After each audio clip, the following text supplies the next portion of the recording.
నార్త్‌లో సక్సెస్‌ఫుల్‌గా నడుస్తున్న 'బిగ్ బాస్' షో సౌత్‌లో మాత్రం కాంట్రోవర్సీకి కేరాఫ్‌గానే నిలుస్తుంది. మొదట్లో 'బిగ్ బాస్'పై ఇంట్రెస్ట్ చూపించిన బుల్లితెర ప్రేక్షకులు మెల్లగా ఆ షోని లైట్ తీసుకుంటున్నారు. అందుకే 'బిగ్ బాస్' యాజమాన్యం దానికి హైప్ తెచ్చేందుకు నానా తంటాలు పడుతోంది. ఈ సీజన్ 7ని ఉల్టా పుల్టా అంటూ హోస్ట్ నాగార్జున దీనిని ఎత్తని రోజు లేదు. ఎలాగో ఈసారి కంటెస్టెంట్స్ చేసిన రచ్చ, 'బిగ్ బాస్' స్క్రిప్ట్ వలన ఈ సీజన్ బాగానే ఫేమస్ అయింది.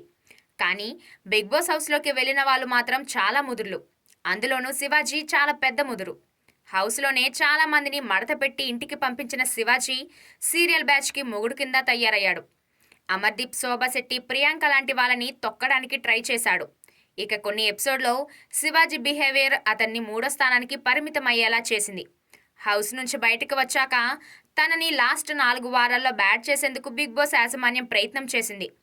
తాను ఏం కష్టపడి చేసినా చిన్న ప్రశంస కూడా దక్కలేదు.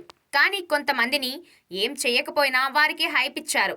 హీరోని చేయడానికి చూశారు. అది నేను బయటకు వచ్చాక కొన్ని ఎపిసోడ్స్ చూస్తే తెలిసింది.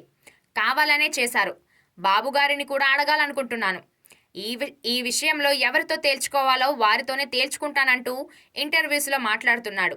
'బిగ్ బాస్' రియాలిటీ షో కాదు, స్క్రిప్టెడ్ అంటూ చాలామంది అంటున్నారు. ఇప్పుడు శివాజీ దానిని ప్రూవ్ చేశాడు. శివాజీయే కాదు, గత సీజన్లో వచ్చిన గీతూ రాయల్ కూడా నాగార్జున గారు ఎపిసోడ్ చూడరు. ఆయనకి స్క్రిప్ట్ ముందే వచ్చేస్తుంది అంటూ చేసిన కామెంట్స్ వైరల్గా మారాయి. మరీ ఎంతగా కంటెస్టెంట్స్తో అగ్రిమెంట్ రాయించుకొని పెదవి విప్పొద్దని చెప్పినా వారు ఇలా బహిరంగంగా హౌస్లో జరిగిన ముచ్చట్లు మాట్లాడి 'బిగ్ బాస్' గుట్టు రట్టు చేస్తున్నారు.